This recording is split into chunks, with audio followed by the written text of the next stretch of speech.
Scott is loading up on chicory coffee right now, and Yes. he will be back to his area. I've got mine ready to go. I even did a warm up doodle where I did a couple of fingers and foreshortening, always a challenge. Nice. I was talking to, our friend that works with me now, and we were talking about, I was telling him about how, Mario. yeah, I was telling him how you're always doing doodles. You got Mhm. tons of doodles. It's how to stay allegedly a threat if you ever get around to ever doing it. And I really, if I have an identity, it is as a sketch artist versus any other kind of artist. I'm just not a guy that does a finish, and it's a lot of has to do with Well, just that's probably what you probably how do. my brain is built. Yeah. Yeah, I'm like that. One of the things I'm enjoying about working on the Black Cricket is the fact that I have an inker. One of the many things I'm enjoying, but one of them is I have an inker, so I feel like I can kind of be a little looser, Hmm. and he's not really sticking to my stuff Oh, religiously. Let's put it that have way. you seen it inked already? That's A few cool. pages, Oh, that's some, neat. I want to yeah. see it. I want to see it. I want to see what he's doing to Well, you. I'll have to dig through and find it. I Okay. haven't seen anything lately, so I don't know if he's caught up with me, and I just hadn't seen it. Dan, talked to Dan the other day. I hadn't talked to him in a while. Well, he's had some family drama, so Oh, um, yeah. Well, anyway, I uh, don't want to go into that. He may no, not no. want me to go into that, Oh, but no. I'm sure he doesn't. um, we got a big topic in terms of for people that are into comic books. Of course, Ramita died, yeah. and I just saw it everywhere, and I highly recommend. Well, I can't highly recommend it because Razorfist is so profane, but I like his energy, even though he's doing a lot of cursing and stuff. Oh yeah. He's very funny. What he puts together is Rickle like kind of digs at stuff he finds stupid and all that. I really dig that. It just happened. I guess anybody that came across him that wasn't of the same political stripe wouldn't think he was somebody. I'm really surprised he still exists on the YouTube format because he really It, he Boy, he just really lays into people. he is extremely candid about stuff that I thought was completely forbidden to be candid about. So it's kind of weird. But anyway, Yeah. yeah, he's got a really good, very quickly produced for him essay on Romita, and I really enjoyed listening to it. It was very good, and he's got Stan Lee being maybe a little more candid than he probably would have ordinarily been if he hadn't been just being such a smartass about how he works and about stuff like that, about how he really kind of abused Ramita in terms of oh man, they'll give it to Ramita and force him to get off the title he likes and make him do Spider-Man, by my, Yeah. all my devious ways I do of convincing people to do things. And he's got him right next to him, but he's just joking about what a devious little manipulator he is. And it's kind of a funny interview. So I've got a book. Oh, I got this at Hastings. And this, I don't know if this is still in print or not, but I got the John Romita sketchbook, Oh, and it's put out by David Spurlock. I think it's through Vanguard Press, uh-huh. and it's got a nice little interview with Romita and a bunch of Yeah, pencils. art. Yeah. Oh, you know what? I think I got this at the Virgin Megastore, maybe. Anyway, wherever I got it, doesn't matter. Um, It's like a nice sketchbook. Oh yeah, yeah, and they were pointing out his femme fatales, or not even oh fatales. man, his girls, he got it figured out. We talked about the appeal of how to do clip art.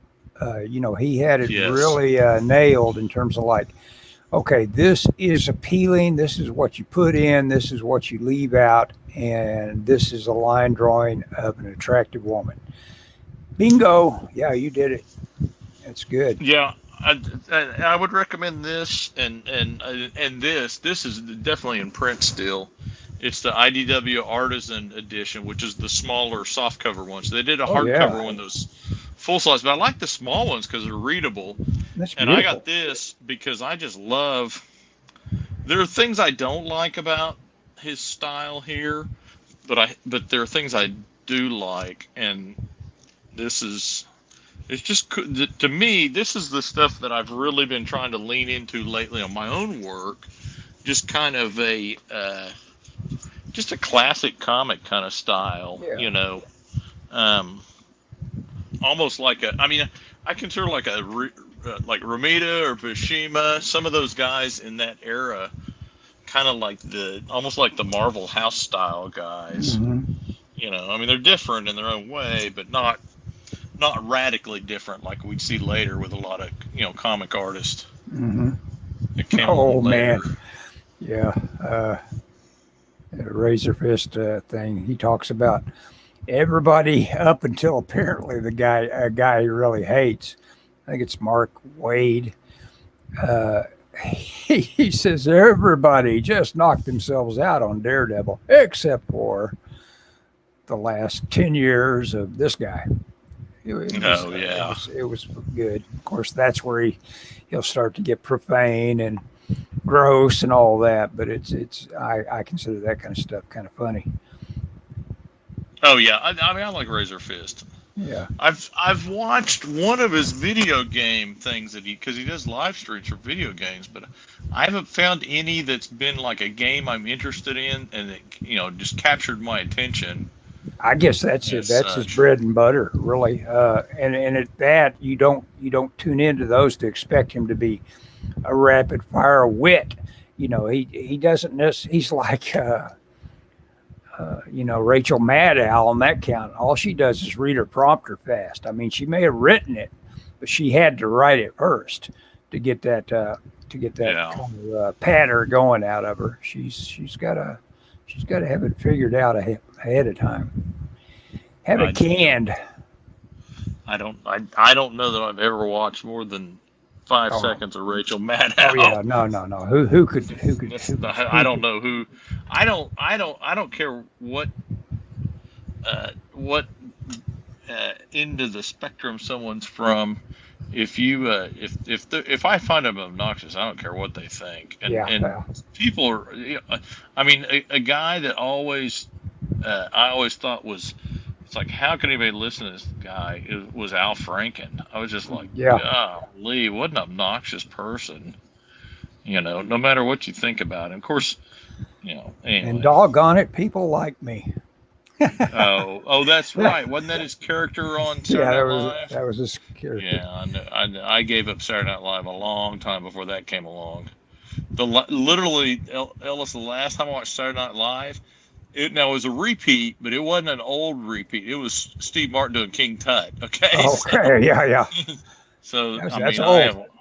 That's a long time ago. I probably saw that in the '90s, but it was still like I was seeing an old Norm Macdonald. It was. It had a Norm Macdonald clip, and Gilbert Gottfried was showing. And it's amazing thing. All these people that die and.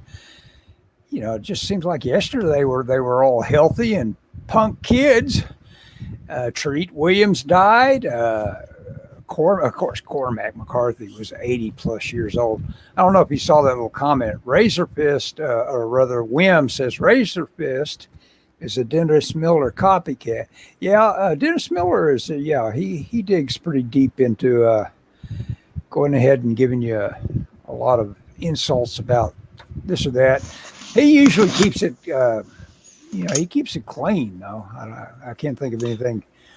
So now, he'd have his pals on, like Norm Macdonald, who would get her a little racier, a little bluer. So before we get too far, I want to tell a story from that Romita sketchbook I had out Okay. a second ago. John Romita, when he was young, maybe high school age, he may have been at the School of Visual Arts. Anyway, I'm not going to pull it out and read it. It's been a while since I've read it verbatim. But one of his tasks, his job was he worked for some art supply store in New York City, and he was a delivery boy. He would deliver art supplies, and one time he had to deliver art supplies to whoever the illustrator was that was painting the ceiling of the of Grand Central Terminal in New York City. And he had to go there, and he had to climb on the scaffold to deliver paint to this guy. He has the guy's name in the book, and it was a famous illustrator that illustrated. I bet. Well, yeah. Who else do you turn loose on the big project like that? Yeah. Yeah. He's got to have his. Anyway. Yeah, and I told you in our little group chat, I made the comment that he was a guy that brought illustrator slickness to comics.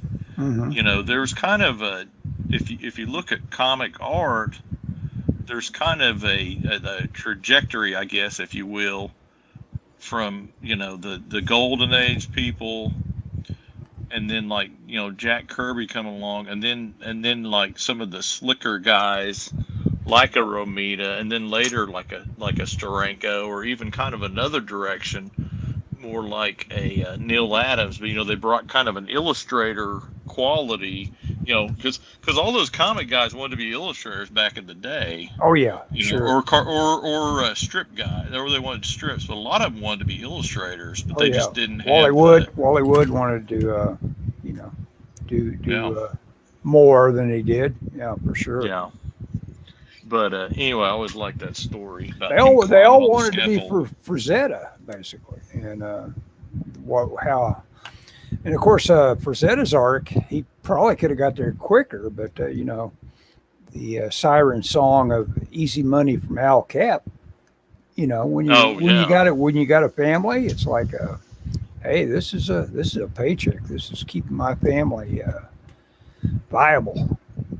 Oh yeah, you stick with Al Cap for a while. Gotta go with the thing. Yeah. Definitely. So what'd you do today, Ellis? What have you been up to lately? Well, I've been like a man possessed. I've been doing my X every day, so I get two writing sessions done. Plus, I do my art on my iPad for my DL and Odious strip. And I have personally discovered that I have to quit using I've got 6 panels that I did exclusively with the iPad. And there's just no way that the quality didn't just completely fall off the cliff on the ones where I use the iPad alone. I've got to I have to go back to pencils and have to have them all thought through in pencil. I cannot use the iPad to do that process. So our friend Mario was telling me the other day, you need to buy an iPad. And you've even told me, why don't you buy which I have an iPad, but it's like, why don't you buy an iPad Pro? You could buy anything you want to buy, and why don't you buy an iPad Pro? And I did a bunch of digital comics all through the 2010s, and I just never liked it, and it wasn't that and everybody says, it's faster. It is faster in some ways, but I was never happy with the results. I didn't think I was doing my best. Well, you handed me that tool you were using to do it with, and I can tell you right now, an Apple Pencil and an iPad gives you an entirely different capability than you had with your tool.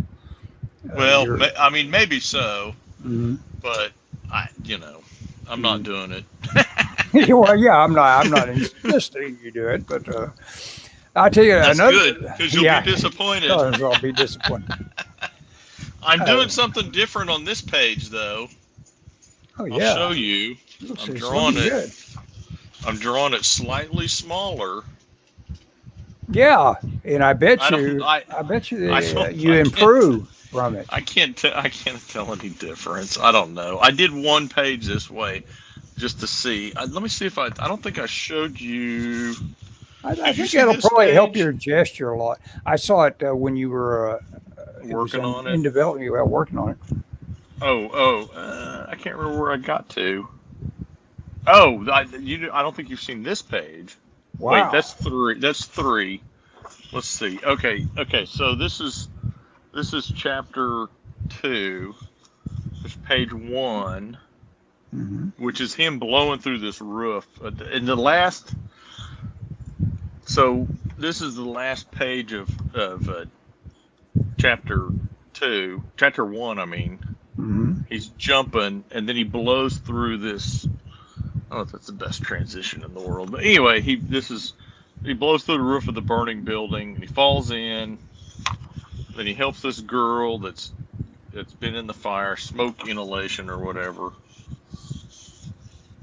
And then there's firefighters, and she tells him like, "Oh, there's my partner's trapped," and so he's looking for him. Oh, so then he jumps up here and he sees the guy. Then he pulls this flaming, this rafter off of him. Mm-hmm. There's And nothing. now he's blowing the wall out of the warehouse, the flaming warehouse, and he's going to carry the guy to hand him over to the firefighters. The emergency workers. Yep. Yeah. Yes. That's interesting. I was thinking about you eventually being on a thing strip, and I kind of had a script I thought up for the thing, and I could give it to you if you ever do get around to wondering what you might do. Now, would you? The Razor Fist essay came up about the method, that, and Romita discussed it, that it was a revelation to him. He was early on when they had the method of Stan Lee just doing a paragraph for the story and just handing it off and saying, "Hey, I can't do everything. You got to do the rest of the story here. Here's the story. You do the shit." Yeah. And he said about the first month, it was just all trepidation on his part. He couldn't believe that he was having to do that with no more script than that. And then he said beyond that, it was like, wow, this is the way it always should have been done. So we're talking about a guy that, like Ditko and Kirby, was doing a lot of the heavy lifting on how that stuff. Well, we know he was doing the heavy lifting.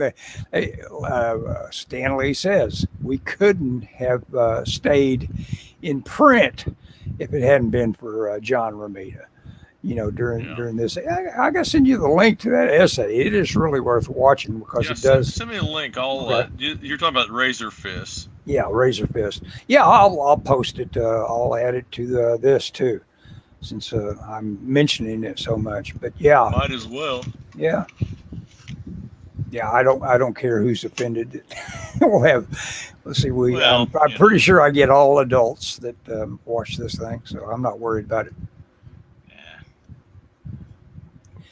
It'll be fun. Just his main tagline would make some people's heads explode. Yeah. Yeah. And in his tagline in the scroll going by real quick, it said, someone started 24-hour vigil on Steranko, because obviously he's old. But Razor Fist was pronouncing this is, for him, the official death of the Silver Age. There's nobody left alive that he's going to point to that says, okay, the Silver Age is still kicking if this guy's around. No. Yeah. I mean, I don't know who it would be. Yeah, I can't think of anybody. All of them are gone. Maybe Steranko, I guess. He's still alive, but he You won't. could say but Steranko won't let he anybody was take photographs of him. he was pushing against it. Yeah, but Well, he and shows up at those. Oh yeah. And Steranko's a lot. Steranko's still. I mean, I don't know how old he is compared to Romita or anything, but he's. I mean, obviously he's younger. I don't think he's in his 90s, Mm-hmm. but he came along a little bit later too. Yeah. I mean, I don't know what year later, but I was really surprised how well he could, when he felt like it, ape Kirby. It's not an easy thing to do, and he actually was pretty good at it when he was being forced to do it. He didn't do a shabby job of it. I don't know if I don't know if he was given layouts or what, but he did pretty damn good. Steranko always, and I like Steranko, don't get me wrong, but to me, he strikes me as one of those guys that he looks at a job and he's like, what do I need? Some artists I consider like intuitive. They're like, this is what I'm doing. This is how I do things. And so they're doing their thing. I think like John Byrne is like that. That's what, I mean, not to say he doesn't think about it, but it's just that's how he draws is how he draws. Mm-hmm. He modifies it and he talks about, I changed my drawing, and I look at it and go, it looks about the same to me, but Steranko seems like one of those guys that approaches each job as like, what does he need to, like, almost like a commercial illustration, Mm-hmm. It's kind of like, I'm gonna do not. I don't know. Oh yeah, he definitely wanted to be one of the guys from, what with his great love of history, and he put out that book, The History of Comics. He was a guy that knew all about the whole pulp era. He was a guy that would have been just very happy. The bloody pulps, as he calls them. Yeah, he would have been very happy to have been doing the shadow covers and all that. Oh yeah, he just to me seems very everything he does seems not mechanical, but that's kind of what I'm thinking is like very studied, I guess. Oh yeah. His render level, it's like almost like, yeesh, get the Photoshop out. That's done. I like things that typically are painterly, a little. Oh yeah, he's not painterly, man. He's like, I'm blending all them colors, and you're not gonna see a brush stroke. Yeah, exactly. Yeah, he blends it all. But even down. like his drawing, if you look at his drawings, they're very polished looking, which I like. I like his and I like his paintings. I think he's really good. Now, to me, his people kind of look a little rubbery for whatever reason. Mm-hmm. Well, there's the only thing. Yeah. Oh, someone on Ho Chi Anderson is some guy I follow on Twitter, and he has been. Oh, you know that name? He's been posting a lot of. He's an artist, but I don't know what he's done. Oh, I don't know. I heard his name. He came up recently in some book I was reading.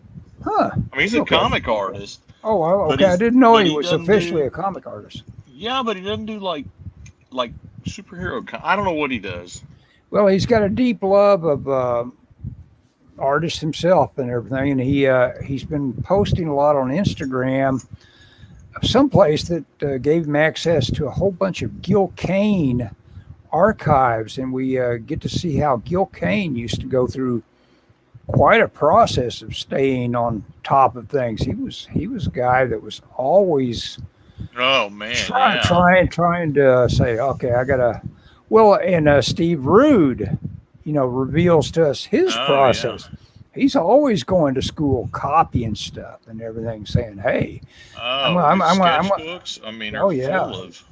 I'm going to dig in here on this guy." And he was copying a Frazetta the other day, and it's like, oh, of course that's how you do it. If you want to look like Frazetta, just copy him right down. Yeah, copy him. Yeah.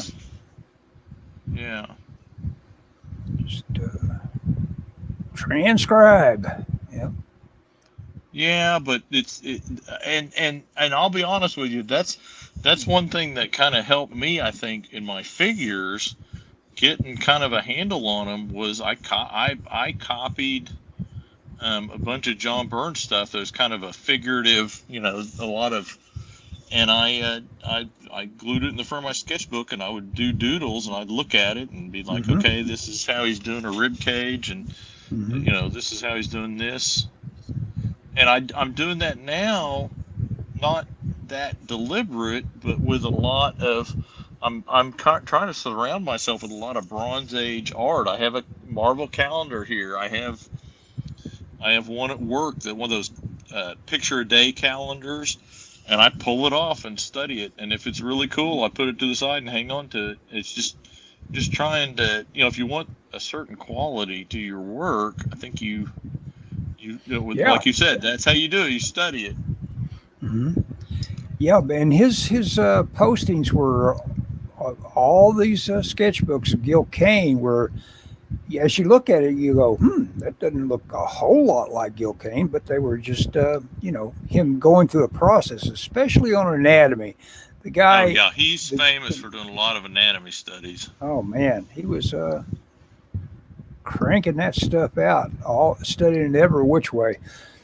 And he was just determined, I guess, never to be lost if he had to invent it. And he was quite the talent at inventing anatomy. There's an artist named Ken Landgraf who worked at Marvel. He was an assistant for Rich Buckler for a while, and I bought he did a little book called like How to Draw Dynamic Comic Figures or something like that. It's basically a bunch of his drawings. It breaks all the figure down into different blocks, and he was copying Gil Kane's pencils because they wouldn't get copied before they got inked, and he would copy them in the Marvel offices. Oh, cool! And he sells them. You can buy copies of his copies. I haven't bought that yet, but I don't know. That's cool. I'm into anybody that decided to play archivist on something that has got. He's got a YouTube channel. He's Ken Landgraf. Look, he's got a YouTube channel. Ken Landgraf. Okay. Landgraf. Landgraf.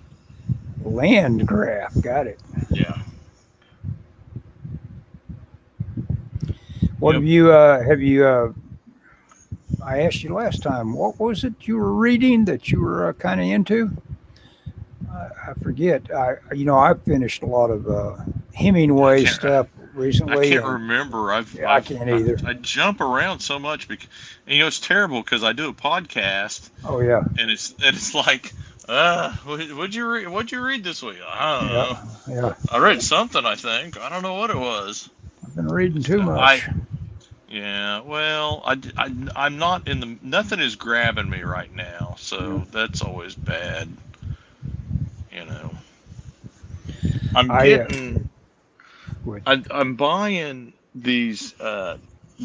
Marvel produces these epic books that have it'll have a run of different comics in it, and I've got an X-Men one that's when the new X-Men came along. It's got I don't know, first 20 issues or so of that.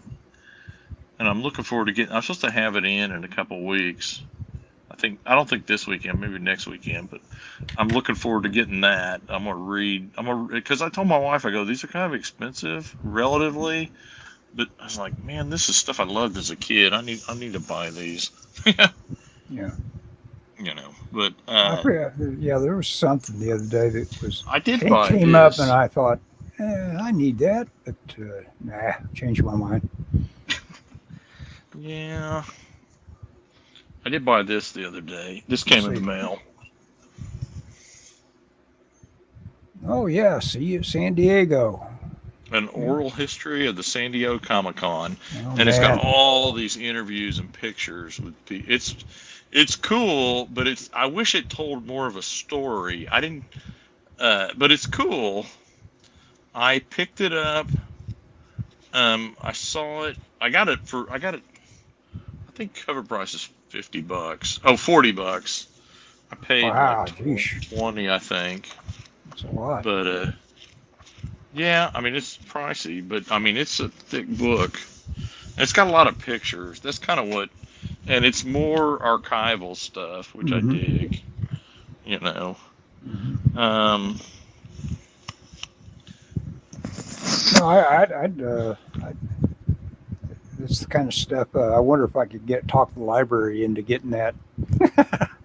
I wouldn't mind. Get that. Yeah. You can request that they order a book. That's yes, I know. Order. Yes. It's from Fantagraphics, so I mean. Oh well, sure. I mean, then it's got to be done well. Then I'm sure. Sure. And it tries to cover all of. How recently is this book, or is it an old book? I would say it's. I don't know if it was pre-pandemic or not, but it's pretty recent. Okay, that's recent enough. Yeah. Have you ever seen the Coen Brothers, the Ballad of Buster Scruggs? No. Oh, okay. Is it good? I guess it may have been a Netflix exclusive. I don't know. I don't think so. I think it came out in theaters and everything. Yeah, it's pretty good, but it's got some killer. It's got one song I've just been listening to over and over again. Oh no! And it's when a cowboy trades his spurs for wings, and it's a very fun little storytelling song. Oh, that's cool. I'll send you a link to it. They have it on YouTube in its total form at the very end of one of the films. Actually, the Ballad of Buster Scruggs, the end of that. It's 5 different little short stories that they tell in the movie.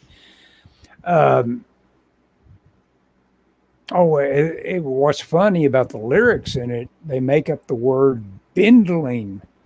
And I thought, well, that must be a word, because obviously this guy's singing it, and it's like the streets of El Paso when they wrapped him in a white linen sheet. He calls it a bindling sheet, and I thought, well, that must be a word. They're using it, but they said that the anarchistic, loving Coen brothers just loved the idea that these songwriters had made up a word. And, And I because I love Miller's Crossing for all that slang they've got in it, and I've got no idea if any of that slang actually existed, but man, they sure did a good job if they made it all up, because that just seems like people talk like that one day long ago. Even though if you watch old movies, it's like I've never run across an old movie that where they're all using the same slang. That was in Miller's Crossing. What's the deal? And I told you I was reading. It's funny because I watched that Hemingway documentary, and what prompted me was a really good audio version of A Movable Feast, which is Hemingway talking about his days in Paris when he was just starting out. And I thought it was done contemporaneous, and I was reading Hemingway when he was going through all his up and coming stuff. But no, actually, A Movable Feast is one of his last books. So that I found that interesting, and I wouldn't have learned it if I hadn't been watching the documentary. But I told you that deal about that they were going to be all over Hemingway as far as sexuality and all that.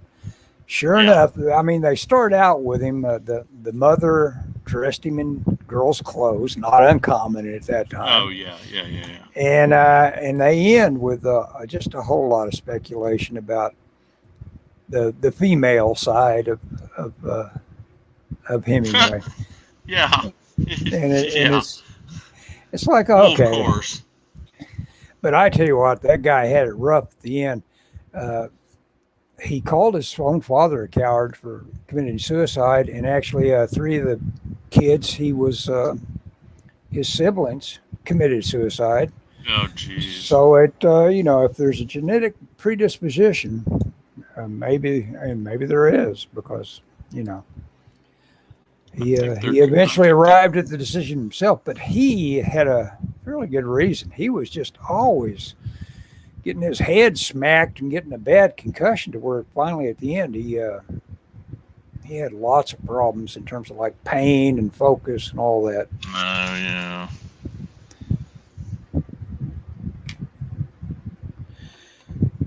It always kind of surprises me when I check out somebody's age when they died, and they're like 15 years younger than I am right now, and it looks like, my God, that guy looks older than I look right now. Yeah, you know, obviously they're living large, basically. I guess. My wife always says it's not the age, it's the mileage. Yeah, it is. They're putting more miles on than I am.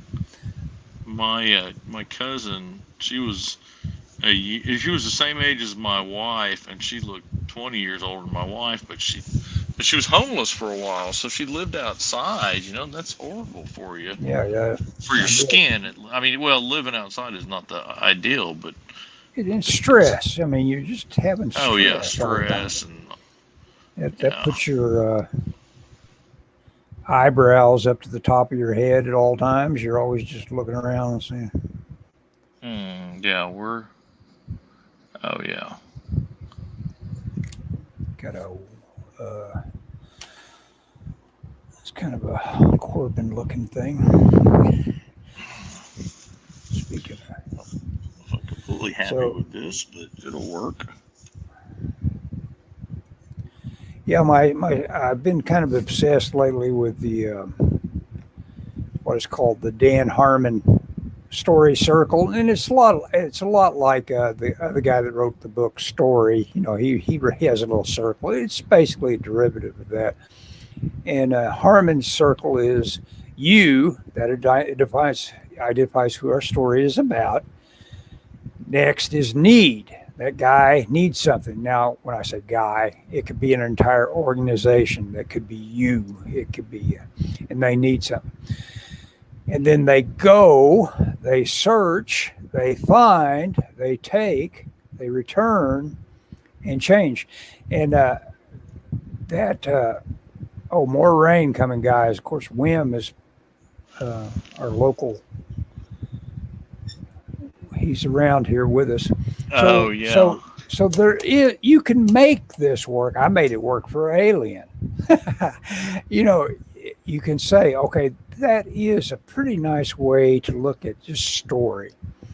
And you know, so if you ever get lost, you can crack out the Dan Harmon circle.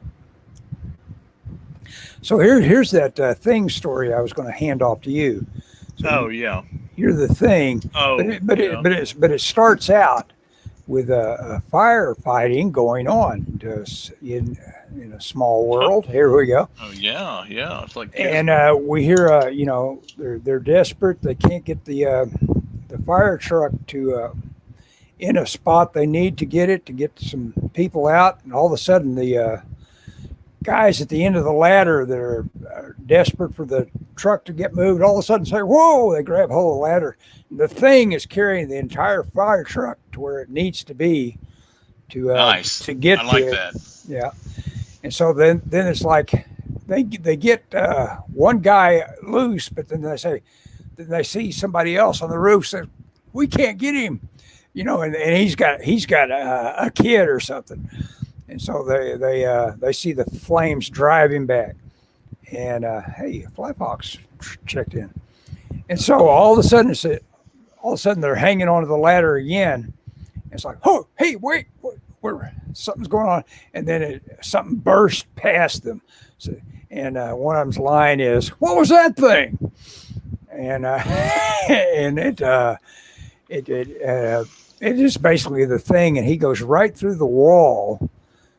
In front of the ladder, and so he's going up to get the characters that need saving, and you know, pathfind for them and get them out.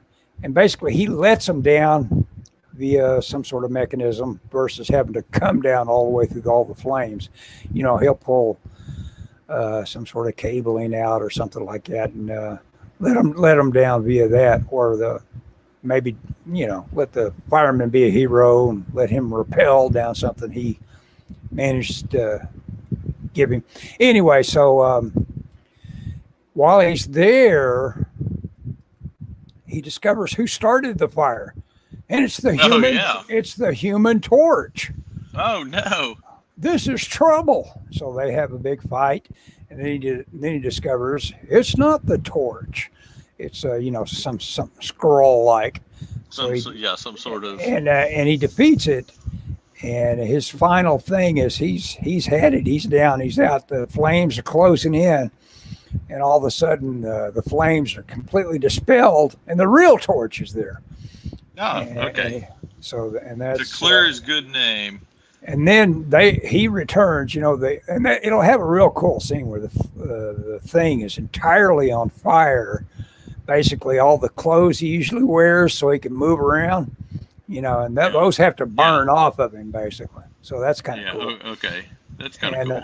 And so when he returns, they find out that the whole reason that fake torch existed, he was right. He was headed for the Baxter building. So they get there, and then they find out that Sue Reed, and I might make this a semi-parallel story, a couple of quick little notes that something is happening back at the Baxter building. Okay. And she's had to get Reed out of trouble on something he was experimenting with, and he's the guy that opened the portal for the thing happening. And, okay. So it's like an altar, like an Earth. Something or another. And so it's just a kind of a fun little thing, and I've got this one scene kind of like thought of where it's like, well, you almost killed us, Reed, and because he started it all. And so it's like you almost screwed us up again with messing around, and so he leaves in a pretty much a huff. And I you got to work on the dialogue for that, but basically it should be the thing being the way he is because of Reed being the guy that is always messing around. Gotcha. That's funny. That's a good way to think about Reed, I think. Yeah. Guys, like he's always jacking around with stuff. Yeah, he's always. I work with a guy like that. I know a guy like that at work. He's always jacking with stuff. Yeah. You gotta. There's always every workplace has one guy that's like. What if we did this? What if we did this? Yeah. Well, yeah. It's like, well, does the handbook say we can't do this? It's like, well, who do you think you are, Copernicus? I'm your boss. That's who I am. Yeah. No, I know. Yeah. Ooh, that's a good future. And is this a plot for the Legion of Superheroes? Maybe. Tell us, do you really have a copy of Doug's last Mothman movie? I'd have to search for it, but I believe I do. Yeah. It's got its moments. Oh, Lost, not last, not like he was doing a series of. Yeah, I'm sorry, a little dyslexia there, Flyfox. I've got a copy of it somewhere, I think. But at this point, definite. I can't be the one putting that on YouTube, though. I mean, Doug's got to do it, Doug, I assume he's. Yeah, because he's got to have a copy of it. Oh yeah, he does. And the last I heard, there was some sort of effort to go ahead and do some stuff to it. Oh yeah, you don't want to. But I'm sure that they've canned it. Doug is a guy that learned the hard way that stuff you think you've got it in you, but you might not, and your first effort probably ought to be tossed. But Doug's buckle and spray stuff has been really funny. Yeah, you're right. That those little 1 minute things, if those take off, Flyfox, ask him if he gives you the okay for me to even be the guy that hands it to you. Doug could, like Scott says, has no doubt got it. But Doug obviously is more likely a more busy man than I am. Yeah, he may not. He may just be like, I don't have time to. Yeah, he wouldn't. He probably wouldn't have time to see to it. Oh no, You you've managed to. You've managed. I am very envious of your lifestyle. We were talking about you at work today. Mm-hmm. Well, as long as everybody is envious of me, or I don't know. I was trying to draw the thing, and it's not working. He's hard. I need to channel Kirby when I draw the thing. Well, do you have the? I hate to say this because I know this, but do you have the? You know, John Byrne did a little deal about how to draw the thing. It's a little one-page thing. Kind of breaks him down. Hang on. We're all bumping right into why Westlake. I said, well, if I had to do it all over again, I wouldn't name him Parker. Because he says, Parker parked the car. And you just don't realize how often Park is going to come up. And you got a character in the same sentence named Parker, and he had to find all sorts of clever ways to keep his rhythm nice and clean. Oh, yeah. True. I try not to call him too often because I don't want to bother him. Yeah. He's a busy dude. He probably wouldn't be all that bugged by reaching out this and that way. I don't know if you're one of the guys that supports him on, what do they call that? The internet? Yeah, on the internet. Locals. Yeah, I get, anytime I wanted to drop a line, he'd more than likely notice. Since I subscribe to him on Locals, I can make comments. And so he's practically noticed every time I've commented on Locals. Looking for a good picture. I tell you, the thing that I like, the version of the thing that I like, let's see if I can find this here. Did Romita do some things? There we are. I don't think he did. Right. Yeah, he probably. I got this book. Let's see it. The comic shop gave me this at Free Comic Book Day. It's the Project Pegasus saga. I took it to New York with me. Perez does a good thing. But you got to get the body shape right. I always had trouble. There's a good one right there. I see. But that's. Oh yeah. Mm-hmm. But he's at an odd angle. The moment Anatomy gets into it with the thing, you're totally off track. He's just got to be shapes. Yeah. Yeah, I'm trying to find. Lifebox has that comic. Oh, so this, I don't know if he's talking about the hardcover, or I mean this. They made a hardcover of this. I got it too, but they gave me this at the comic shop, so I was like, okay, because I loved it. It's John Byrne and George Perez do different issues, so it's like, man, you can't get better than those two guys in their era. I don't see anything good. I was going to point out something. I don't see anything particularly helpful. But John Byrne's thing is pretty good. He kind of breaks it down into shapes, sort of. Yeah. He's a big starfish, basically. Mm-hmm. Yeah.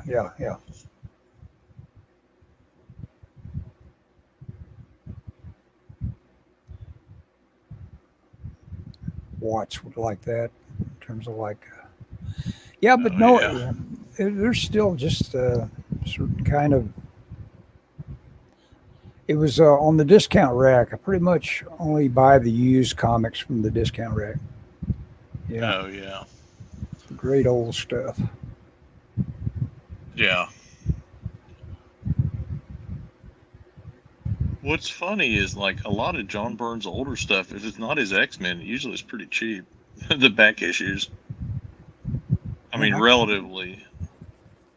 I've had something. Just lately, I'm not doing enough drawing lately. I'm doing that iPad stuff, and maybe that's. Oh, I bought a fun little toy, And I won about 3 others of them. Did I tell you that last week that I bought a toy of the motorcycle? Yeah, it's an Indian, nice little classic lined.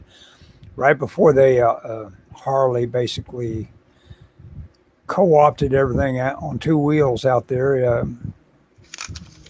and they have basically they're along the same lines. The Indian looks a lot like the Harleys that came right behind them. Yeah, I've got a couple little motorcycles. Oh, here. Oh, I've got 2 that I've used for comic references. I got this one. Oh yeah. I got this one. Mm-hmm, yeah. A Triumph and a Yamaha. There's nothing like having a little reference like that. No, motorcycles. I mean, I've drawn enough motorcycles that I could fake a pretty good one, and I understand how like the engines work, how they're put together. Yeah. Yeah, I mean, kind of. I couldn't build one or anything like that, but I understand like the engine sits in the frame and the transmission and all that jazz. Speaking of knowing how engines work, I have decided I'm a wimp for not just taking apart this weed whacker thing I've got that's a gas-powered one. I've got an electric-powered one, and I've used that. But I thought, there's that gas-powered one I never got to get to work right. And it's like, come on, that'll be a fun project. Tear it apart, put it back together. See if you can... Dude, YouTube. Yeah, exactly. Yeah. See what he says here. Fortunately, I bought all the John Byrne X-Men trades years ago. Most of the Man of Steel stuff.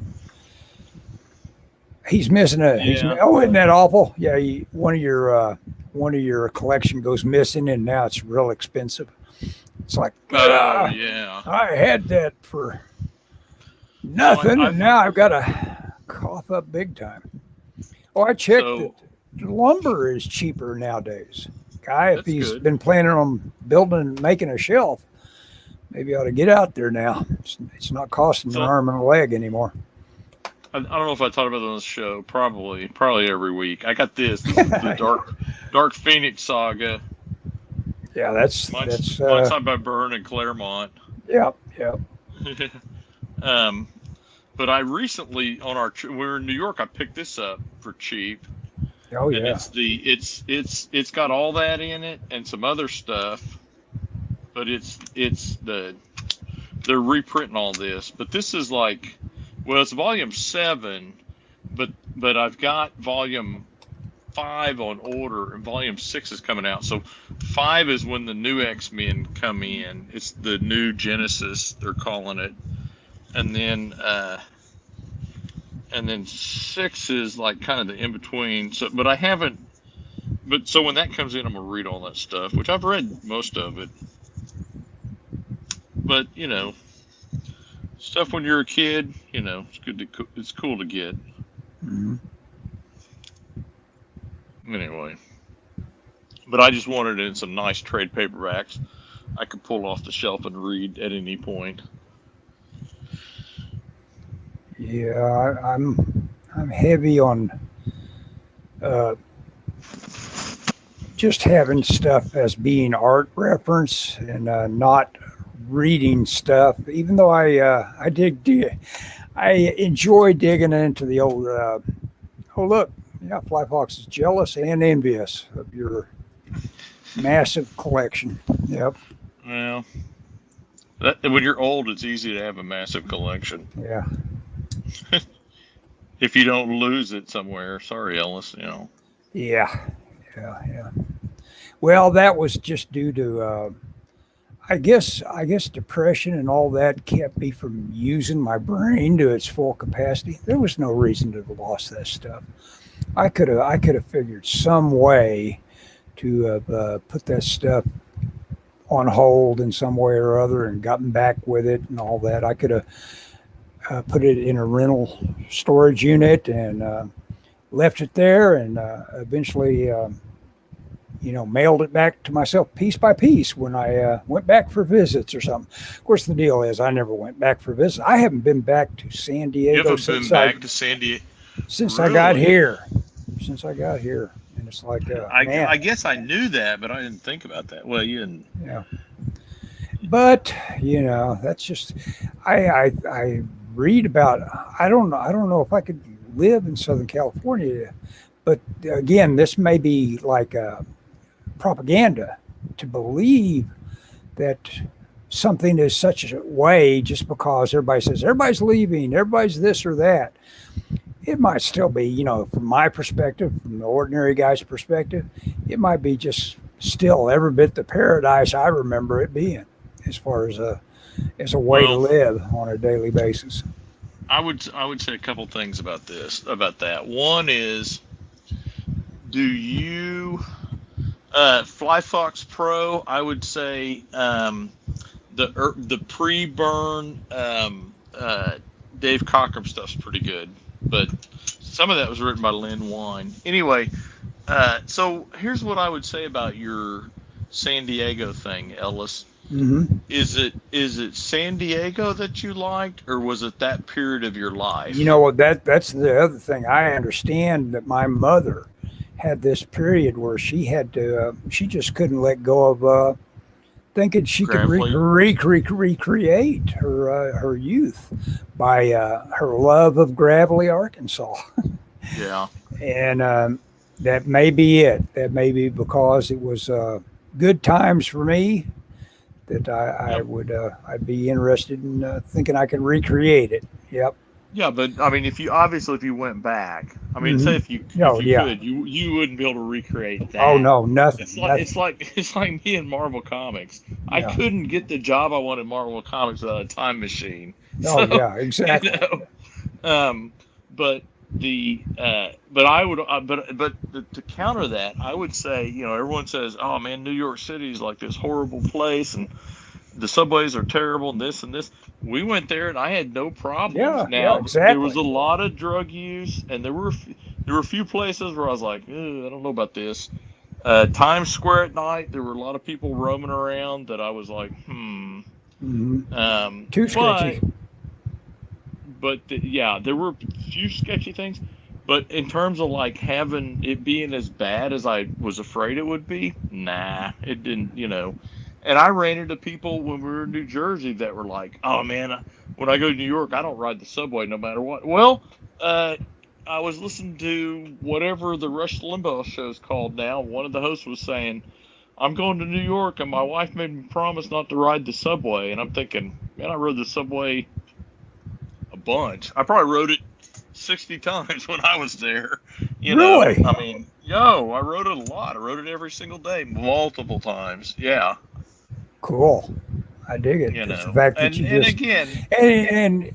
that should have been the worst kind of pictures of New York you were going to find if you want to see any bad pictures. Well, and was it bad there as in terms of like what you saw or not? Oh, I mean, okay. Here's my New York experience. My assessment. The last few times we've been to New York City, I have felt like there was a little more, I'll say, lawlessness. You saw people doing things. That is definitely true to a point. Did I ever feel like I was in danger? Maybe once. We were walking across Times Square, and there was a group of kids that were yelling at people. Not like they were yelling like people that were crossing the street and stuff. Not like they were getting in their face yelling at them, but more like, didn't really feel like, that was at us or anything like that, but just was like, this is kind of out of control. It was just in the air. That was at night. That was at night in Times Square. But in terms of like riding the subway, nah.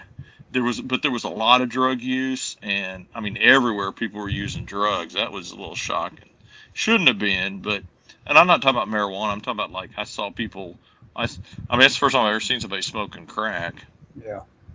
I saw people shooting up. I'd seen that before in Hollywood. I saw that, but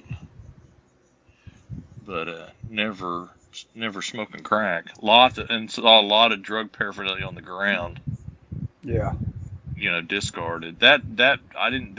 So I felt like it was a little dirtier, but I didn't feel like it was necessarily as unsafe. Fly Fox was in the Navy and used to ride the L in Chicago. Yeah. Yeah. Daniel showed up at the very tail end of our show. It's 59 minutes in, and Daniel stuck his head in and said, "Glad Oh, you hey, survived New York City." I did. I'm back and I'm working, and my condolences on your loss. Certainly. We had talked about it briefly earlier. I didn't go into details, but No. Well, yeah, I am glad I survived New York City too. yeah, we're always No, it was glad we fun. We had a survived. blast. And the town. Michelle's friend lives in Ocean Grove, New Jersey, and it's about like an hour and a half or 2 hour train ride from New York City. And I'm like, man, this would be a nice place to live. She's like not far from the beach. Oh, thanks, Daniel. I drew it a little bit smaller. I don't know if you just got in, you missed that conversation. I don't know if I'm gonna do any more this way. I don't know if I gained anything. I told Scott he's got to send me the look of how this guy is treating him in inks. I want to see that, just as a professional curiosity. I haven't seen a lot of pages. I don't know if it's Kevin. I forget his last name, but Kevin. We need another like guys. I don't think I understand that, Wim. Another like guys. I'm not sure I understand that. Explain yourself. Maybe he misspelled something, or maybe he means our. Who knows? Yeah. Sorry, didn't mean to think that was so hilarious. But how would you pronounce Daphne, the woman that wrote the Birds? How would you pronounce her name? The Birds? I don't know what her name is. And she also wrote Planet of the Apes. No, Puri Boyle wrote Planet of the Apes. Oh, you're right. You're right. I'm sorry. Oh, that was your comment? Oh. Yeah. No, I'm sorry. I got that wrong. I thought I watched Planet of the Apes last Friday night. We watched Planet of the Apes on the podcast and talked about it. Huh. Wow. Cool. Yeah, Dave. You've seen it before, right? Haven't you? Or not? Yeah, it's been a while. And I watched Conquest of the Planet of the Apes on the plane, because I bought all 5 movies. They came in at that thrift store. I bought them for $3, and they had the digital code still. And because I would, like, the night before, I told Dave, I don't have the Planet of the Apes, and he's like, oh, if you want to watch it, you can borrow them anytime. And then next day I was like, whoa. Kevin Halter is your inker. Oh, okay. Sorry, Kevin. Sorry, Dan. I forgot. He was working on some. That's fine. I mean, I'm not the. I trust Dan in this project. Dan and I had a real good phone conversation the other day. I think Dan and I are very like-minded in a lot of ways. It helps for collaborators. It does help. I discovered. I'll pass this on to everybody here. I was wondering if I could find a place that was streaming Eon Flux, and they first point you to the idea that, oh, well, you want Paramount Plus then if you want. Yeah, of course you do. Products like that, but the MTV channel has got the whole first season that you can stream. So if you ever feel the need to see that Chung character design and all that on Eon Flux, just go to the MTV channel and do a search, and she's there. It's I kind of dig that stuff because, like I say, it's all willowy, gestury stuff. It was a very fun show in its day. I missed all that. I don't know how I missed all that. I think I had MTV at the time. I don't know. Well, you had to, it wasn't in heavy rotation or anything. Usually, you almost always was on liquid TV. If you ever caught any of those. Well, Scott, we've been at it an hour and four minutes. It was good to have some people show up. Yeah, definitely. Always better with company. Yeah. Just like 4th of July. Yeah. I finally got a thing I halfway like here. So Oh yeah. I only got 3 drawings tonight. So Oh yeah. I made pretty good progress on this page. I may yeah, finish that's up looking good. tonight. Daniel likes it. Yeah. Ellis, what if I wanted an original Goodson painting? What would I do? Well, I guess we'd just go ahead and. I guess we've got a way to talk about it. I guess I could show you a gallery of ones that I'd be willing to sell, which is pretty much all of them. I could figure out a way to sell you something. Yeah, I could show you the stuff I've got laying around here, gathering dust. Yeah, you've done a lot of paintings lately. Yeah. All right, I've kind of stopped lately. I started on that Magnus robot fighter. And it's going great guns. I guess really the gouache kind of takes it out of me. I don't know how to proceed the same way I would proceed if it was oil. And it's easier too, because once I dig into it, it's like, this is nothing. It's easy to use. That's why everybody uses it. Yeah. Well, you ready to quit, Scott? Yeah, let's call it. Yeah, Flyfox, throw me out a line here somewhere or other, and I'll get back with you with a bunch of JPEGs or something. I think we follow each other on Instagram, don't we? Thought we did. If not, leave your Instagram handle in the comments, and I'll. If he can't get a hold of you, I think we're friends on Facebook. If he sends me I can send him your direct email. Sure. If that's okay. I mean, I assume you don't care. You no, I don't mind. On here. I know who Flyfox is, and I think Flyfox has probably bought stuff when I showed up on Miller's auction. I'm not sure. Oh, cool. So he's a veteran hander of money to me, so that's good. Yeah, we're I think we're friends on something. I'll look and see if I can. If it's Facebook, I'll send him, or if whatever it is, I'll send him a message with your email. And for a small 10% fee. No. Yeah. 10% finder's fee. Yeah. Okay. I keep threatening to quit, so. Hey, Scott, I will drop you a line tomorrow. That's from Daniel, and we can talk some comics. Yeah, sure. Yep. Yeah, Daniel, you missed our big talk about John Romita, man. John Romita. Okay, folks, goodbye, everybody. Have a good night. Try to stay dry. Apparently, we're getting rain. I don't know. We'll see. In Oklahoma, we are. I don't know if it's raining now. Not here. Okay. Talk to you later, everybody. See ya.